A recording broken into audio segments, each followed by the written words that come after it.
Hello, so today we got Team Shine at Southwestern College, and we'll be conducting interviews on a few students to treat them and give them knowledge on poverty. What's up, Eagles? My name is Tristan. I'm Diego. And who are we with today? Mo. And what's your major? Business management. What do you know about child poverty? Not gonna lie, I don't know too much about child poverty, but I know it's very effective in the U.S., especially in California, since all the prices of everything has skyrocketed up. So I know that it's a lot. I know these Boys and Girls Club have food opportunities for homeless kids and just to get resources and stuff like that. Yeah, that's good. And how does housing insecurity affect the children in San Diego? It gives them kind of a disadvantage, when they have to go to school. People don't know what they're going through, and then sometimes teachers tend to bash on them for not doing well in studies, but you really don't know what they're going through and stuff like that. Over 30% of children in San Diego experience housing insecurity, including homelessness or frequent moves. And housing instability disrupts education, increases stress, and can lead to long-term emotional and mental health challenges. How do you think the community can better support families facing housing insecurity? As far as housing insecurities, definitely give more resources to shelters and stuff like that. I feel like a lot of people don't know where to go when they face homelessness and stuff like that.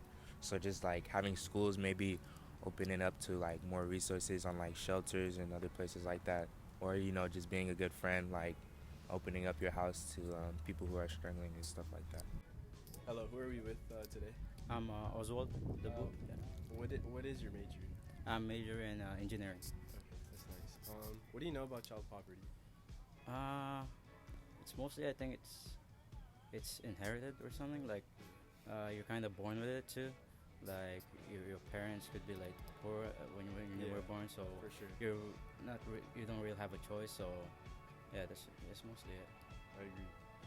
What is the connection between poverty and mental health in children? Well, it really affects it because in poverty it's a harsher environment, and you don't really have much to enjoy. Yeah, Because for sure. it's a rough environment. You can't afford to enjoy much of life, and yeah, it's gonna be tough. Yeah, most definitely. Yeah. I really like that answer.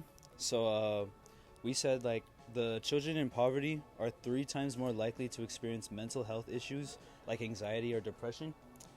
And untreated mental health issues can affect academic performance, social relationships, and long-term emotional well-being. How can we better support the mental health of children living in poverty? Maybe offer more help with that, because if you keep on donating money wise, it's really gonna affect them to depend on that more. So I think it's more on vocal or advice, mental advice. Most of the part it's mostly mentally Yeah, and I agree. emotionally. Yeah. How does poverty affect high school graduation rates in San Diego? Well, since they're in a poor environment already, sometimes they choose to just work right away, just skip school, and they think they don't have time for school, and most work employers here they don't require much in education, so they mostly choose to just work right away. Yeah, I agree. Like that answer too. So only about 60% of low-income children in San Diego graduate high school on time, compared to 85% of their higher-income peers. It was, what interventions do you think could help improve graduation rates for low-income students? So what could we do to help kids in low-income graduate? It's more financially now actually, because most of them just choose to work and half it up, so they work and then they go to school. So maybe focus on more of them, because some people just finesse the system too.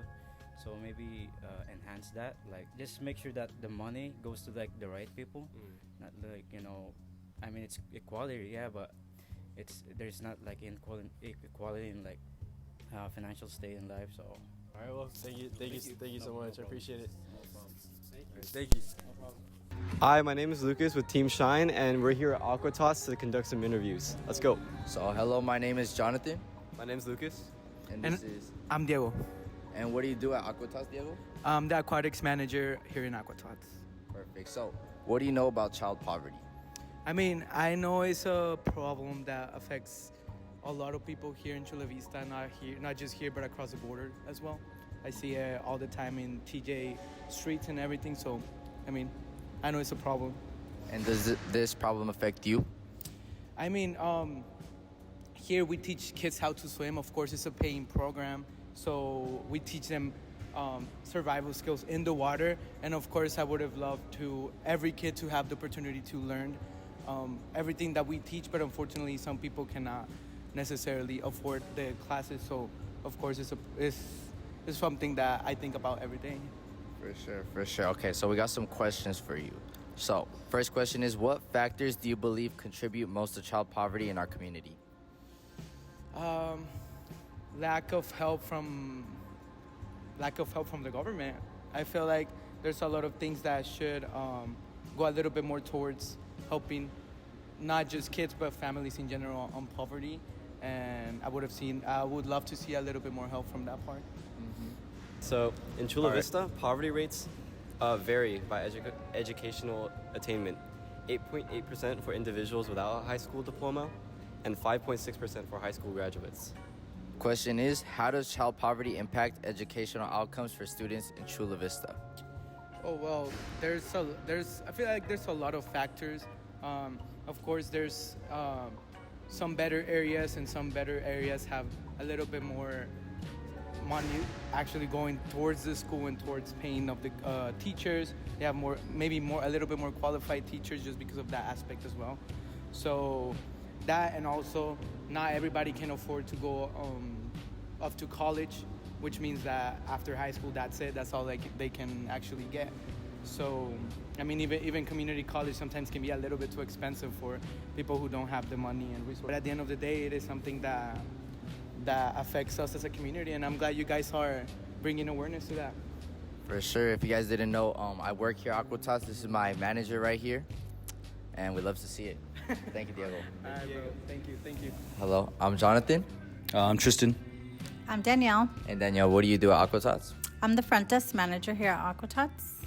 And this is... I'm Allison. And Allison, what do you do at Aquatas? I'm the marketing coordinator. Child poverty, I know it affects children all over the world, but I especially see it firsthand here at Aquatots, knowing that there's a lot of families out there and children out there that cannot afford swim lessons. I do see that firsthand, also being that swimming is a life-saving sport. So it's very important for children to learn how to swim, especially between the ages of 1 and 4 is where you have the most accidents. So I know it does affect children directly because they're unable to afford the lessons here. And do you feel that child poverty affects you personally? Personally, I do feel like it affects me only in the sense because I am a mother, and I do hear my son talk about other children that can't afford swim lessons and how he's able to have swim lessons. But I do hear a lot of families, and I know families that can't afford, so I do feel like it does affect me. Okay, that's a good answer. Well, I know that it does mainly affect people here in California because we know the rising costs every single year and how we all struggle personally with rising costs without the same rise in wage. So it's definitely tough. We hear a lot of stories from the parents that come here and the struggles that they have with their own kids and them trying to provide a sense of normalcy for all of their kids. And do you feel that child poverty affects you personally? It does, just because we speak firsthand with all of these families and hear everything that they go through to make their child have extracurricular activities that are fun for them and have the same life as all the other kids that do have more money behind them. Okay, good answer. What impact does employment status of parents have on child poverty in our area? What do you think? Maybe 60%. And why do you feel that is 60%? I feel like there's not as many families that struggle, but there is still a lot of families that struggle. I don't think it's like the vast majority of families. I'm gonna think about the same, just because that's kind of what we see.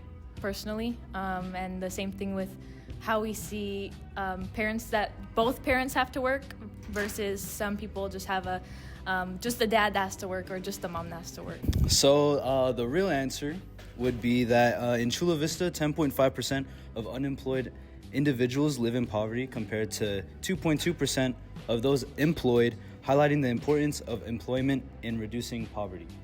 Yeah, so it's really important. It's really crucial, the employment status. So the second question is, what additional measures do you think could be implemented to reduce child poverty in Chula Vista?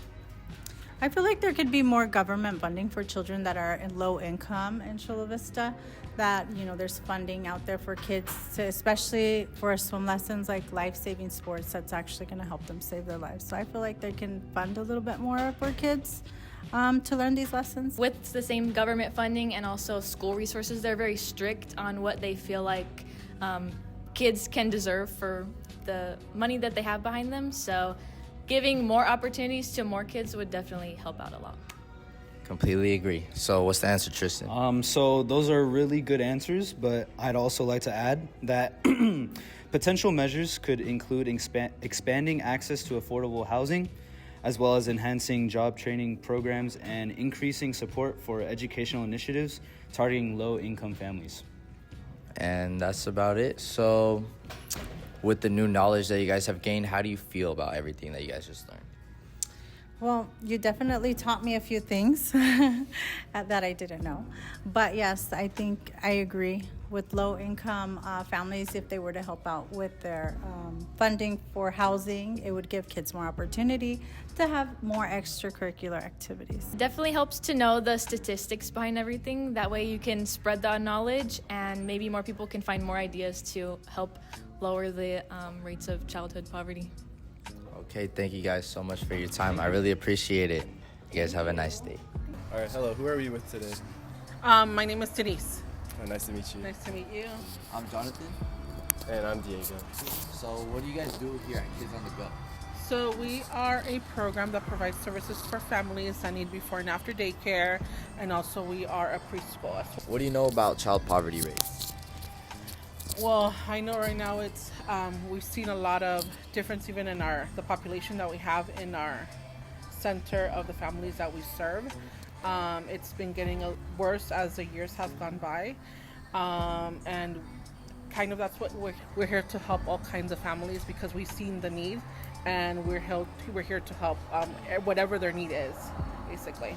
And do you feel that child poverty affects you personally? Me personally, right now, at this moment, no. But professionally, I think it does because we've seen even have to find resources for the families too. I've seen that there's more work that we have to do on our end to get them resources, basically. Has child poverty in San Diego increased in recent years? I think so. Like I said, right now, I feel like in these last few years, even there was a big change after COVID, honestly. It has increased, in my opinion. San Diego's child poverty rate has increased by 5% since 2020, driven by rising living costs and economic instability. The impact it has, the growing poverty rate places more children at risk of long-term financial hardship, reduces social mobility, and poor health outcomes. The follow-up question? Well, that's it. We just wanted to inform you a little bit about the rates and see where we're at. But that's it. We appreciate you so much. Thank you. Thank you. Thank you. Bye-bye, you too. Thank you.